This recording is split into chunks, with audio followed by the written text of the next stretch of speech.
Guys, എല്ലാവർക്കും സുഖമല്ലേ?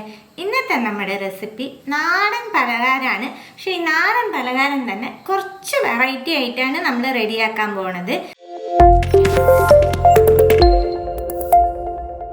2 table spoon റവ എടുത്ത് മിക്സിയിലൊന്ന് പൊടിച്ച് വെച്ചേക്കണതാണ്. ഇത് നമുക്ക് നെയ്യിൽ റോസ്റ്റ് ചെയ്തെടുക്കാം. പാനിലേക്ക് 1/4 ടീസ്പൂൺ നെയ്യ് ചേർക്കുന്നുണ്ട്. പൊടിച്ച് വെച്ചേക്കണ റവ ചേർക്കാം. നല്ലോണം ഒന്ന് റോസ്റ്റാക്കി എടുക്കാം. റവ നല്ലോണം റോസ്റ്റായി ഫ്ലെയിം ഓഫ് ആക്കാം. 2 ചെറുപഴം എടുത്തിട്ടുണ്ട്. തൊലി കളഞ്ഞൊന്ന് ഉടച്ചെടുക്കാം. ഉടച്ചെടുത്ത പഴത്തിലേക്ക് 1/2 കപ്പ് ചിരകിയ നാളികേരം, 1/2 കപ്പ് ചിരകിയ ശർക്കര, 1/4 ടീസ്പൂൺ ജീരകപ്പൊടി, ഒരു നുള്ളു ഉപ്പ്, 1/4 ടീസ്പൂൺ നെയ്യ്, 1/4 ടീസ്പൂൺ ഏലക്കപ്പൊടി. ഇതിൻ്റെ കൂടെ തന്നെ നമ്മൾ റോസ്റ്റാക്കി വെച്ചേക്കണ റവ ചേർക്കുന്നുണ്ട്.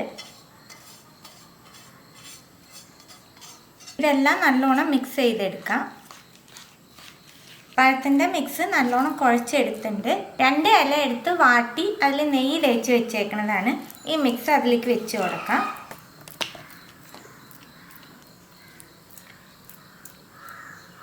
ഇനി മടക്കി കൊടുക്കാം. നമുക്ക് ഇതും അതുപോലെ മടക്കുന്നുണ്ട്. സ്റ്റീമറിൽ വെള്ളം തിളയ്ക്കാനായിട്ട് വെച്ചിട്ടുണ്ട്. 15 മിനിറ്റ് നമുക്കിത് വേവിച്ചെടുക്കാം. അപ്പം വേവുമ്പോഴേക്കും നമുക്ക് മാവ് കുഴച്ചെടുക്കാം. 1 കപ്പ് ഫൈൻ അരിപ്പൊടി എടുത്തിട്ടുണ്ട്. മാവിന് ആവശ്യമായിട്ടുള്ള ഉപ്പ് ചേർക്കാം. 1/4 ടീസ്പൂൺ നെയ്യ് ചേർക്കുന്നുണ്ട്. എല്ലാം ഒന്ന് മിക്സ് ചെയ്ത് കൊടുക്കാം. തിളച്ച വെള്ളം ചേർത്ത് നൂൽപ്പെട്ടിന് മാവ് കുഴച്ചെടുക്കണ പോലെ നല്ല സോഫ്റ്റായിട്ട് കുഴച്ചെടുക്കാം. ഒന്ന് കുഴച്ചെടുത്തിട്ടുണ്ട്. ഇപ്പം നല്ല ചൂടുണ്ട്. ഇതൊന്ന് തണുത്തതിൻ്റെ ശേഷം കൈ വെച്ച് കുഴയ്ക്കാൻ പാകത്തിന് ആയതിൻ്റെ ശേഷം നല്ല സോഫ്റ്റായിട്ട് നമുക്ക് കുഴച്ചെടുക്കാം. അപ്പം വേവിക്കാൻ വെച്ചിട്ട് 15 മിനിറ്റായി. നമുക്ക് തുറക്കാം.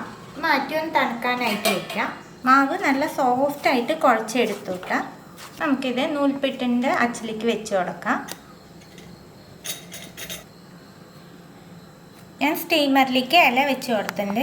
അതിലേക്ക് നൂൽപ്പെട്ട് റൗണ്ടായിട്ട് പിഴിഞ്ഞെടുക്കാം. ഒരെണ്ണം പിഴിഞ്ഞെടുത്തു. ഇതുപോലെ ഒരെണ്ണം കൂടി പിഴിഞ്ഞെടുക്കാം. നമുക്ക് നൂൽപ്പെട്ട് വേവിച്ചെടുക്കാം.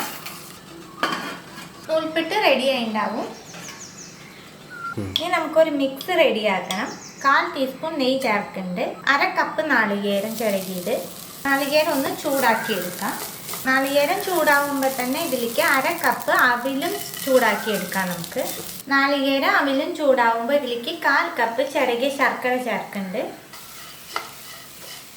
ശർക്കര ചേർത്ത് നല്ലോണം മിക്സ് ചെയ്തതിന് ശേഷം അവിലൊന്ന് സോഫ്റ്റ് ആക്കി എടുക്കാനായിട്ട് ഇതിലേക്ക് 1 ടേബിൾ സ്പൂൺ പാല് ചേർക്കുന്നുണ്ട്. പാലിന് പകരം നിങ്ങൾക്ക് വെള്ളം വേണമെങ്കിൽ ആഡ് ചെയ്യാത്ത. പാൽ ചേർത്തിട്ട് 1 മിനിറ്റ് നമുക്ക് കുക്ക് ചെയ്തെടുക്കാം. അപ്പോഴേക്കും അവിൽ സോഫ്റ്റ് ആയിപ്പോകും. ഒരു നുള്ളു ഉപ്പ് ചേർക്കുന്നുണ്ട്. 1/4 ടീസ്പൂൺ ജീരകപ്പൊടി, 1/2 ടീസ്പൂൺ ഏലക്കപ്പൊടി, 1/4 ടീസ്പൂൺ നെയ്യ്. എല്ലാം മിക്സ് ചെയ്ത് കൊടുക്കുക. എല്ലാം നല്ലോണം മിക്സ് ചെയ്തതിന് ശേഷം ഈ മിക്സ് വേറൊരു പാത്രത്തിലേക്ക് മാറ്റിയിട്ട് തണുക്കാനായിട്ട് വെക്കാം. അതേ പാനിലേക്ക് 1/2 ടീസ്പൂൺ നെയ്യ് ചേർക്കുന്നുണ്ട്. 6 കാഷ്യൂ എടുത്ത് റോസ്റ്റ് ചെയ്തെടുക്കാം. കാഷ്യൂ റോസ്റ്റ് ആകുമ്പോൾ പാനിൽ നിന്ന് മാറ്റാം.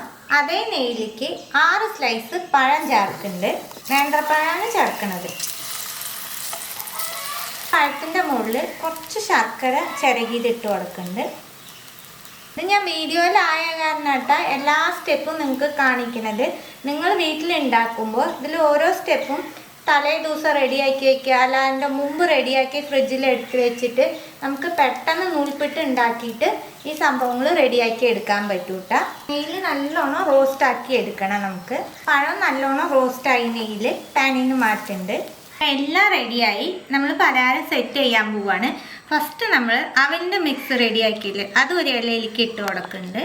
ഒന്ന് പരത്തി കൊടുക്കട്ടതിൻ്റെ ശേഷം വീട്ടിൽ ഗസ്റ്റൊക്കെ വരുന്ന സമയത്ത് ഇതുപോലെ റെഡിയാക്കി സെറ്റ് ചെയ്ത് വെക്കുമ്പോൾ ഭയങ്കര രസം ഉണ്ടാവും കേട്ടോ. കാണാനും നല്ല ടേസ്റ്റുള്ള നമ്മുടെ നാടൻ പലഹാരം തന്നെ നമ്മൾ വെറൈറ്റി ആയിട്ട് ഉണ്ടാക്കുന്നേ ഉള്ളൂ. റെഡിയാക്കി വെച്ചേക്കണ നൂൽപ്പെട്ടിലേക്ക് നമ്മൾ റെഡിയാക്കി വെച്ചേക്കണ അട വെച്ച് കൊടുക്കാം. അട ഞാൻ കറക്റ്റ് മുറിച്ചെടുത്തിട്ടുണ്ടായിരുന്നു കേട്ടോ. ഇനി ഈ ഭാഗത്തുനിന്ന് ഇങ്ങോട്ട് മടക്കി കൊടുക്കാം. റെഡിയാക്കി വെച്ചേക്കണ അവൻ്റെ മിക്സിൻ്റെ മുകളിലേക്ക് വെക്കുന്നുണ്ട്. നെയ്യിൽ റോസ്റ്റ് ചെയ്ത പഴം മുകളിൽ വയ്ക്കാം. ഇതിൻ്റെ മുകളിലേക്ക് ഓരോ അണ്ടിപ്പരിപ്പ് വയ്ക്കാം. ഇതുപോലെ ഒരെണ്ണം കൂടി റെഡിയാക്കി എടുക്കാം. രണ്ടും നമ്മൾ സെറ്റ് ചെയ്തു. ഇതിൻ്റെ മുകളിലേക്ക് ശർക്കര ഉരുക്കിയത് ഒന്ന് ചേർത്ത് കൊടുക്കാം. ഇത്രയേ ഉള്ളൂ കേട്ടോ. നമ്മൾ നാടൻ പലഹാരം തന്നെ നമ്മളൊരു വെറൈറ്റി ആയിട്ടാണ് ഉണ്ടാക്കിയേക്കണേ. പിള്ളേർക്കായാലും വീട്ടിൽ വരുന്ന വിരുന്നുകാർക്കായാലും ഒരുപാട് ഇഷ്ടമാവുകയും ചെയ്യുന്ന ഒരു പലഹാരം കൂടിയാണ്. എല്ലാവരും തീർച്ചയായിട്ടും ഒന്ന് ട്രൈ ചെയ്ത് നോക്കണം. ട്രൈ ചെയ്ത് നിങ്ങളുടെ ഫീഡ്ബാക്കൊക്കെ അറിയിക്കുക. പുതിയ റെസിപ്പി ആയിട്ട് അടുത്ത വീഡിയോയിൽ കാണാം. See you. Bye.